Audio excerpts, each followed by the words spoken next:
Salam sejahtera dalam nama Tuhan Yesus. Kita berjumpa lagi pada kesempatan ini. Kita akan membaca dan merenungkan firman Tuhan. Namun sebelumnya mari kita berdoa. Bapa kami dalam nama Tuhan Yesus, kami bersyukur atas hari yang Engkau anugerahkan ini. Kami boleh bertemu lagi di channel ini untuk baca Alkitab, mendengarkan perenungan firman Tuhan. Biarlah Tuhan yang menolong kami, Roh Kudus yang membantu kami ketika kami belajar firman Tuhan atau mendengarkan firman Tuhan. Kami mengerti apa yang Tuhan mau maksudkan untuk hidup kami hari ini dan hari-hari selanjutnya. Sehingga kehidupan kami selalu mendasarkan pada firman Tuhan. Mohon ampun ya Tuhan atas segala kesalahan kami. Dalam nama Yesus kami berdoa. Amin. Saudara-saudara yang dikasihi Tuhan, kita akan membaca firman Tuhan dalam Injil Matius pasal 1 ayat 1 sampai ayat 17. Injil Matius pasal 1 ayat 1 sampai ayat 17. Diberi judul Silsilah Yesus Kristus. Inilah silsilah Yesus Kristus, anak Daud, anak Abraham. Abraham memperanakkan Ishak, Ishak memperanakkan Yakub, Yakub memperanakkan Yehuda dan saudara-saudaranya. Yehuda memperanakkan Peres dan Sera dari Tamar. Peres memperanakkan Hesron, Hesron memperanakkan Ram. Ram memperanakkan Aminadab, Aminadab memperanakkan Nahason. Nahason memperanakkan Salmon. Salmon memperanakkan Boas dari Rut, Boas dari Rahab. Boas memperanakkan Obed dari Rut, Obed memperanakkan Isai. Isai memperanakkan Raja Daud, Daud memperanakkan Salomo dari istri Uria. Salomo memperanakkan Rehabeam, Rehabeam memperanakkan Abia, Abia memperanakkan Asa. Asa memperanakkan Yosafat, Yosafat memperanakkan Yoram, Yoram memperanakkan Uzia. Uzia memperanakkan Yotam, Yotam memperanakkan Ahaz, Ahaz memperanakkan Hizkia. Hizkia memperanakkan Manasya, Manasya memperanakkan Amon, Amon memperanakkan Yosia. Yosia memperanakkan Yekonya dan saudara-saudaranya pada waktu pembuangan ke Babel. Sesudah pembuangan ke Babel, Yekonya memperanakkan Sealtiel. Sealtiel memperanakkan Serubabel. Serubabel memperanakkan Abihud. Abihud memperanakkan Eliakim. Eliakim memperanakkan Asor. Asor memperanakkan Sadok. Sadok memperanakkan Akim. Akim memperanakkan Eliud. Eliud memperanakkan Eliezer. Eliezer memperanakkan Matan. Matan memperanakkan Yakub. Yakub memperanakkan Yusuf, suami Maria, yang melahirkan Yesus yang disebut Kristus. Jadi seluruhnya ada 14 keturunan dari Abraham sampai Daud, 14 keturunan dari Daud sampai pembuangan ke Babel, dan 14 keturunan dari pembuangan ke Babel sampai Kristus. Nah, demikianlah kita telah membaca firman Tuhan dalam Injil Matius pasal 1 ayat 1 sampai ayat 17. Saudara-saudara yang dikasihi Tuhan, tema untuk minggu ini adalah silsilah kelahiran Yesus. Kita telah berada di minggu Advent ketiga. Tak terasa waktu begitu cepat berlalu dan tinggal 1 minggu lagi kita akan menuju ke hari Natal. Kita akan merayakan hari Natal, hari kelahiran Tuhan Yesus Kristus. Kita telah membaca kitab Matius pasal 1 ayat 1 sampai 17 dan isinya adalah silsilah kelahiran Yesus. Bagian daripada bacaan ini sering kurang dibahas, padahal banyak sekali menyimpan pesan yang sangat penting bagi kita, orang-orang percaya pada Yesus Kristus. Karena di benak kita, apa yang kita akan temukan ketika membaca silsilah? Yang tercatat hanyalah nama-nama orang-orang yang kita tidak kenal begitu dengan akrab. Hanya nama-nama saja dari ayat 1 sampai dengan ayatnya yang ke 17 kalau kita baca. Kita merasa bahwa untuk belajar silsilah sangat ribet sekali dan kita tidak tahu dari mana kita mengambil manfaat dari apa yang kita baca. Mengapa ditulis silsilah? Silsilah artinya catatan atau garis keturunan hubungan keluarga antar individu dalam suatu keluarga atau kerabat. Artinya yang lain adalah struktur keturunan dalam keluarga, sejarah keluarga atau sejarah keturunan seseorang. Silsilah memuat dari mana asal muasal seseorang. Misalnya, kita ada saat ini, kita tentu punya oma dan opa, mama dan papa, kemudian oma dan opa, orang tua kita punya orang tuanya lagi, ada nenek moyang kita, itu yang bisa disebut silsilah. Nah, ketika kita membaca kitab Matius, dibuka dengan silsilah kelahiran Yesus Kristus. Dalam kitab ini, Matius memberikan daftar silsilah yang dimulai dari Abraham, yaitu ada 42 generasi. Dari Abraham hingga Yesus. 14 keturunan dari Abraham sampai Daud, 14 keturunan dari Daud sampai pembuangan di Babel. 14 keturunan dari pembuangan ke Babel sampai kepada Yesus Kristus. Nah, daftar silsilah Yesus Kristus ditulis supaya kita dapat melacak, kita dapat menelusuri dari mana asal Yesus Kristus. Karena Yesus Kristus dilahirkan dalam sebuah keluarga. Jika kita menyimak dengan seksama, maka ketika kita membaca dari ayat 1 sampai dengan ayatnya yang ke-16, kita akan menemukan bahwa ada orang-orang yang memiliki kejayaan pada suatu masa tertentu, misalnya Raja Daud dan Raja Salomo. Tetapi ada juga yang menjadi leluhur dari Yesus Kristus ini bercacat atau orang-orang berdosa bercacat secara sosial. Di antaranya kita bisa sebutkan beberapa di dalamnya, yaitu para perempuan. Kita hanya mengambil sampel saja, yaitu perempuan-perempuan yang tercatat di kitab ini, ada di kitab Matius pasal 1 ini ada beberapa orang, disebutkan saja ada 4 orang, yaitu Tamar, Rut, Rahab, Batsheba, yang di dalam kitab Matius pasal 1 disebut istri Uria, tidak disebutkan Batsheba, tetapi istri Uria yang dimaksud di sini adalah Batsheba. Dan Alkitab itu sangat rapi mencatat tokoh-tokoh dalam silsilah Yesus Kristus. Nah, ini penjelasan tentang 4 orang perempuan yang masuk dalam daftar silsilah kelahiran Yesus Kristus, yaitu Tamar dalam pasal 1 ayat 3. Tamar ini adalah orang Kanaan, yaitu perempuan asing. Ia adalah seorang perempuan yang menggoda ayah mertuanya setelah suaminya meninggal. Mertuanya ini bernama Yehuda dan kemudian mereka bersinah. Tamar pasal 1 ayat 3. Yehuda memperanakkan Peres dan Sera dari Tamar. Yang berikutnya adalah Rahab. Rahab ini orang Kanaan. Dia bisa disebutkan sebagai perempuan tunasusila di pasal 1 ayat 5. Salmon memperanakkan Boas dari Rahab. Rahab ini orang Kanaan dan Salmon adalah orang Israel. Jadi orang Kanaan adalah orang asing. Yang berikutnya adalah Rut.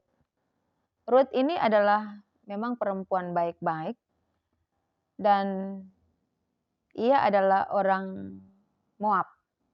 Nah, orang Moab ini adalah yang tidak bisa masuk dalam jemaat Israel. Dilarang untuk masuk dalam jemaat Israel. Dan Rut menikah dengan Boas. Boas ini orang Israel dan Rut orang Moab, jadi orang asing. Yang berikutnya adalah Betsheba. Betsheba ini dituliskan dalam pasal 1 ayat 6, istri Uria. Dan itu menunjuk pada Betsheba. Uria adalah suaminya, ia orang Het. Jadi orang asing, bukan orang Israel. Dan Betsheba ini berselingkuh atau juga berzina dengan Daud setelah direncanakan oleh Daud untuk membunuh suami daripada Betsheba dalam peperangan dengan taktik atau pengaturan yang sudah direncanakan oleh Daud. Jadi mereka ini melakukan perselingkuhan dan juga berzina. Nah, Tuhan Yesus Kristus, Tuhan kita, datang dari keturunan yang terdiri dari orang-orang berdosa, dan juga Yesus datang ke dunia ini untuk orang-orang berdosa. Jadi daftar silsilah dari Yesus itu tidak melulu adalah orang-orang benar, tetapi juga ada orang-orang yang berdosa dan orang-orang asing, bukan orang-orang Israel. Itu berarti bahwa mau menunjukkan kepada kita bahwa Allah yang menjadi manusia, Allah yang berinkarnasi dalam diri Yesus Kristus itu tidak hanya datang bagi orang Israel, tetapi juga datang untuk bangsa-bangsa asing. Jadi dari 4 orang yang disebutkan tadi mau membuka pemikiran kita bahwa kehadiran Tuhan Yesus ini dalam dunia adalah juga memberikan keselamatan bagi bangsa-bangsa asing, tidak hanya untuk orang Israel, tapi semua bangsa yang ada di dalam dunia ini di luar Israel. Jadi mencakup seluruh bangsa dalam dunia ini. Lalu pertanyaan bagi kita, mengapa silsilah itu penting sekali dalam Alkitab dan perlu ditulis dalam kitab suci kita orang Kristen Alkitab? Karena memang Allah telah memilih suatu bangsa, bahkan sejak dari Adam, sehingga dari Adam juga ada kelahiran Set, kemudian Set, Nuh, lalu kemudian Sem, kemudian Abraham menuju ke Ishak, lalu Yakub dan Bani Israel, dan kemudian Yesus. Jadi dari mula memang Allah telah memilih suatu bangsa untuk rencana keselamatannya.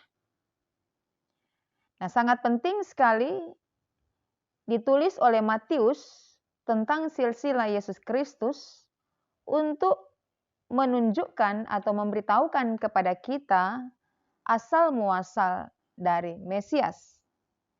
Jadi Mesias itu bukanlah orang sembarangan, tidak sembarangan.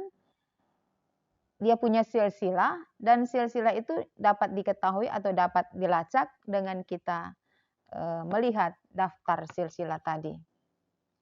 Jadi kehadiran Tuhan Yesus dalam dunia ini tidak terjadi secara mendadak atau tiba-tiba atau langsung turun dari surga, tetapi ada proses melalui garis keturunan yang disebutkan tadi. Lalu kemudian mengapa harus dicatatkan atau ditulis nama-nama dari orang-orang yang berdosa atau orang-orang yang bercacat secara sosial? Mengapa tidak diabaikan atau mengapa harus dicatat? Padahal mereka adalah orang-orang yang berdosa, bukankah Yesus Kristus yang datang itu adalah pribadi yang tidak berdosa? Ini mau menunjukkan bahwa Injil diperuntukkan atau keselamatan diperuntukkan untuk segala bangsa telah disebutkan tadi, dan bahwa Alkitab dengan jujur, dengan terbuka, membuka tentang catatan para leluhur daripada juru selamat ini adalah juga orang-orang yang memiliki catatan atau latar belakang kehidupan yang buruk, dan itu dibukakan oleh Alkitab.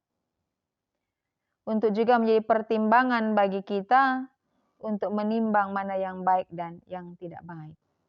Jadi bukan berarti bahwa karena mereka berdosa atau bercacat dalam kehidupan mereka lalu itu disembunyikan atau tidak dicatat. Tetapi justru Alkitab membuka dengan jujur bahwa ada orang-orang yang seperti demikian yang masuk dalam daftar silsilah Tuhan Yesus. Dan dari semula Allah itu telah memilih secara khusus orang Israel sebagai suatu bangsa yang daripadanya akan lahir Sang Mesias ke bumi ini.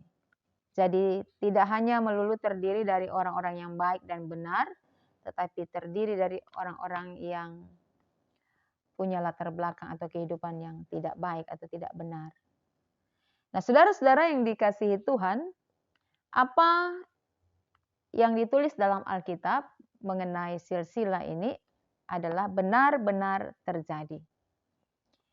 Dan bahwa Yesus Kristus juru selamat kita itu pernah hadir dalam dunia ini, pernah lahir, pernah berada, pernah berproses sehingga ia ada dalam dunia ini melalui garis keturunan atau melalui keluarga. Dengan adanya silsilah yang dicatat ini menjadi bukti bahwa Yesus itu adalah keturunan dari Daud dan Abraham. Keturunan Abraham dan Daud. Dan itu sudah dinubuatkan dalam kitab-kitab Perjanjian Lama atau sudah dinubuatkan dalam Alkitab. Itu menjadi bukti yang membuktikan kepada kita bahwa Yesus adalah keturunan Daud dan Abraham. Yang berikutnya yang dapat kita tarik sebagai manfaat dari silsilah ini adalah bahwa Yesus tidak terpisahkan dari sejarah keselamatan Allah bagi umatnya. Jadi Yesus hadir dalam sejarah keselamatan dan memakai manusia-manusia dengan latar belakang kehidupan mereka yang tidak luput dari berbuat salah. Selanjutnya, silsilah yang kita baca ini menunjukkan bahwa Allah itu setia memenuhi janjinya yang telah dia ucapkan sejak Abraham dan yang diucapkan dalam nubuatan-nubuatan para nabi tentang kelahiran Mesias. Jadi apa yang diucapkan Allah sebagai nubuatan itu digenapkan dengan kelahiran Yesus Kristus yang bisa kita baca dalam kitab Injil-Injil. Dan selanjutnya Allah bekerja dalam sejarah manusia untuk mempersiapkan kedatangannya dengan cara yang sangat bijaksana, dengan cara yang sangat berhikmat. Saudara-saudara yang dikasihi Tuhan, ketika kita tahu bahwa Allah itu hadir dalam sejarah dan berproses dalam silsilah garis keturunan, maka kita tahu bahwa Allah bisa memakai setiap generasi yang ada dengan model latar belakang mereka untuk memenuhi rencananya. Dan apapun latar belakang ataupun gaya hidup daripada leluhur Yesus Kristus ini tidak membatalkan kelahiran juru selamat dalam dunia ini. Bukan berarti karena di sana ada Tamar, ada Rahab, ada Betseba, lalu kemudian Yesus tidak jadi lahir di dalam dunia ini. Tidak demikian. Tetapi justru Allah bekerja pada setiap generasi, apapun modelnya itu, untuk memenuhi rencananya bagi keselamatan dunia. Nah, bagian firman Tuhan yang kita baca ini hendaknya membawa pengakuan kepada kita untuk kita mengakui kebesaran dan keagungan Allah dalam sejarah manusia. Jadi kita perlu ada rasa hormat akan kebesaran dan kemuliaan di mana Allah berkenan masuk dalam sejarah kehidupan manusia untuk dipersiapkan ada kelahiran juru selamat.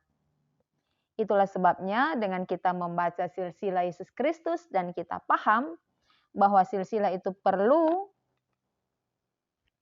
untuk kita jadi bagian penting dalam iman kita, maka yang harus terjadi adalah mari kita bangun iman kepercayaan kita kepada Tuhan Allah dengan kuat dan sungguh-sungguh bahwa Yesus itu benar-benar adalah Allah yang hidup dan Dia mau masuk dalam sejarah manusia tanpa memandang siapa kita, dan apapun kegagalan sebagai manusia itu tidak membatasi atau tidak merusak rencana besar Allah untuk keselamatan kita.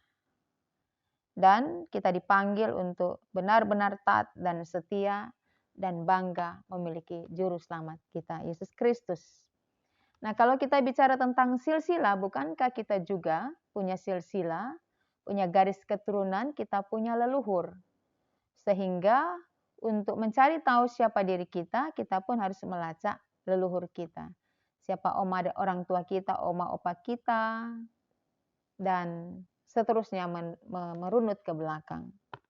Maka kita akan tahu bahwa kehadiran kita itu berproses juga dengan Tuhan memakai orang-orang yang Dia persiapkan untuk kelahiran kita. Dan untuk memahami tentang silsilah, kita juga bisa memahami dari silsilah atau garis keturunan yang kita punya. Sehingga ketika kita mau mempererat hubungan dengan saudara-saudara kita yang satu garis keturunan, maka biasanya orang itu membangun kerukunan keluarga supaya saling mengingat bahwa kita ini bersaudara. Kita punya garis keturunan untuk mendekatkan hubungan sehingga kita saling mengenal dan semakin akrab. Dan pada akhirnya kita saling menyayangi dan mengasihi karena tahu ada hubungan saudara, ada hubungan kekeluargaan dalam diri kita dan nenek moyang kita. Nah, itulah sebabnya juga kita akan paham bahwa ketika Tuhan Yesus juga punya garis keturunan seperti yang disebutkan di awal, maka pada akhirnya kita mengakui bahwa Dia benar-benar Allah yang menjelma menjadi manusia dan lahir dalam sebuah keluarga, ada silsilahnya, bisa dilacak, bisa ditelusuri, maka justru semakin mempertebal keimanan kita kepada Tuhan. Bahwa Dia Tuhan yang patut kita muliakan, Tuhan yang patut kita sembah, Tuhan yang patut kita agungkan dan kita hormati, dan Tuhan yang benar-benar merancangkan keselamatan melalui manusia, supaya seluruh manusia dalam dunia ini, seluruh bangsa dalam dunia ini mendapatkan keselamatan. Kiranya firman Tuhan akan memberi pemahaman kepada kita bagaimana pentingnya silsilah dari Tuhan kita Yesus Kristus, sehingga kita tahu bahwa ada Tuhan yang masuk dalam kehidupan manusia yang berdosa dalam rangka menyelamatkan kita yang berdosa ini untuk hidup dalam kebenaran. Selamat kita menikmati Minggu Advent yang ketiga, menyongsong hari Natal di bulan ini. Semoga sukacita, damai sejahtera Tuhan akan menjadi bagian kita dan kita semakin sukacita mengikuti Tuhan Allah yang telah berinkarnasi dalam diri Yesus Kristus dan menolong kita sehingga kita bisa jadi orang benar. Tuhan Yesus memberkati. Amin. Mari kita berdoa. Bapa, terima kasih bahwa Engkau memberi firman untuk kami, sehingga dari firman yang kami baca hari ini memberi pengertian kepada kami bahwa Tuhan Yesus berkenan hadir dalam dunia ini menjadi manusia, ada dalam silsilah sejarah hidup manusia, dalam rangka supaya menjumpai manusia dan menebus kami untuk dapat diselamatkan. Terima kasih untuk kasih Yesus yang luar biasa. Ajar kami untuk menghormati Engkau, mengasihi Engkau, memuliakan Engkau, taat dan setia kepadamu dalam seluruh perjalanan hidup kami, sehingga ada kebanggaan dalam diri kami punya Tuhan Yesus Kristus. Di dalam nama-Mu Tuhan kami berdoa dan kami bersyukur atas kasih dan anugerah Tuhan bagi kami.